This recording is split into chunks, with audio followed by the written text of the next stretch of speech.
Welcome back to Highwheel Woodworks. I'm Tim Eggers. I had a question on how to put stain on a project, so today I'm going to teach you how to do that.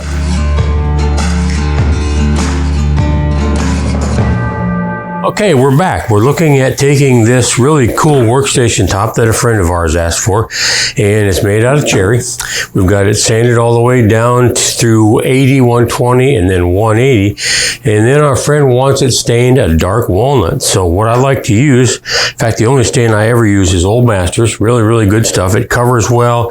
It overlaps real well. You don't see lines. So today I'm going to show you how we're going to put that all together and make that happen. Let's get some of this out of our way here quick.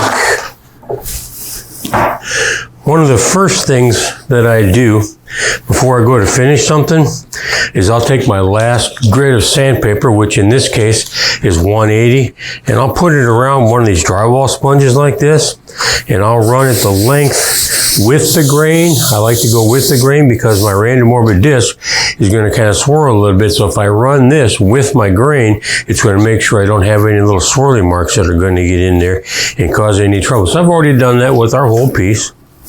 And then the last thing I do before I get underway with the staining is I'll take a regular tack rag like this and I'll just run over the whole piece just to pick up any residual dust that might be laying around on it that I do not want to get into my stain and onto my project.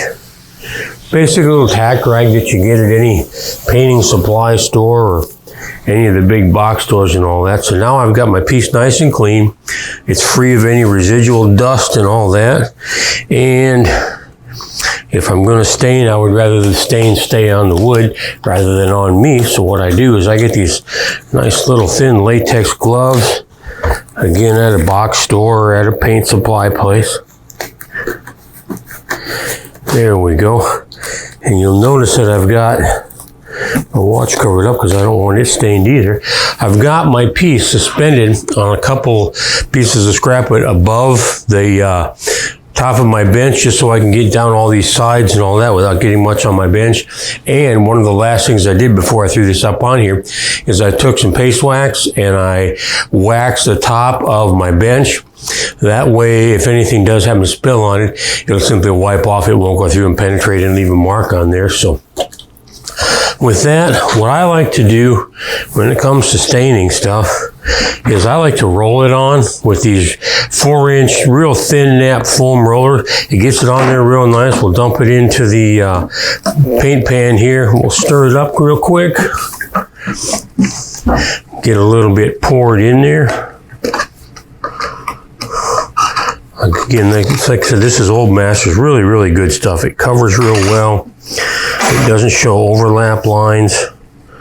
We're going to use one of these blue towels as a way to kind of set our stain on. I'm going to pour some in there after I've mixed it up real good. Get that little bit sticking out there. Let's take that off. Get rid of that residual in there. And I'll show you next time around how to keep that stuff from building up inside the rim of your stain can. Let's get this out of the way, sealed up real good. Wasn't too long ago I was staining a project with this and I thought I had this lid on real good. Well, it turns out I didn't, and when I bumped it, it unfortunately got knocked over and spilled about 2/3 of that quart of expensive stain all over my bench and my project. So that's out of the way. Our can opener's out of the way. These are here. What I'm going to do is simply roll this in, get this roller well impregnated with our stain. I want it to be nice and wet down in there. And then I'm simply going to start on the side that's away from me because I do not want to have to be leaning over the table here that we're staining on once it's got fresh stain on it. Watch this. I'm just going to roll that out there. Roll that on. Spread that out real thick. It's just a quicker way of doing it, and it beats the heck out of putting it on there with a rag or with a brush. Gets it out there nice and even. We'll run it all the way down here. And you're going to see that this isn't going to take but about 5 minutes to stain the whole top of this piece.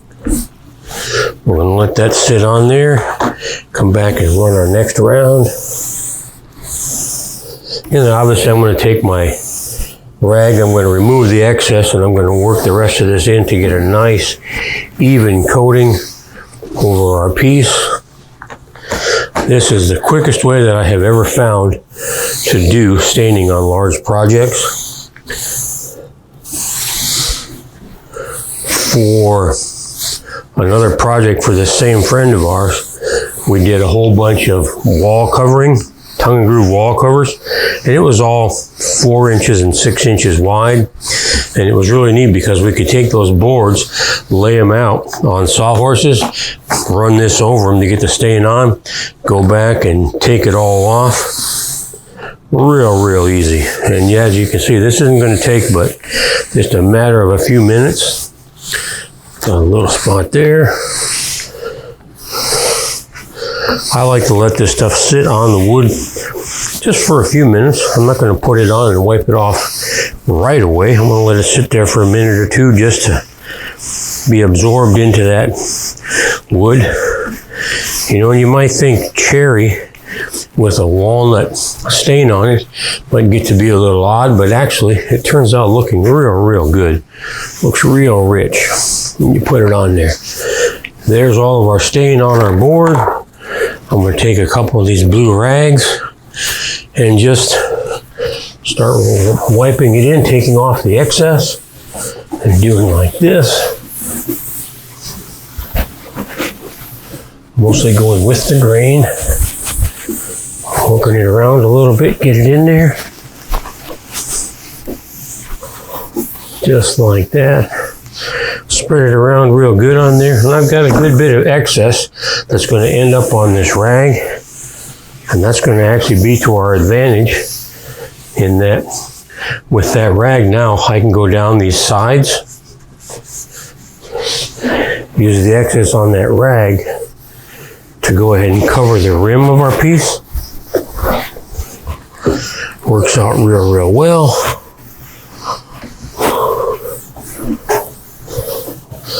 There we go.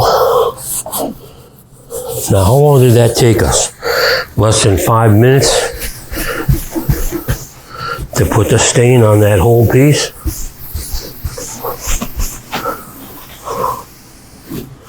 That looks really nice.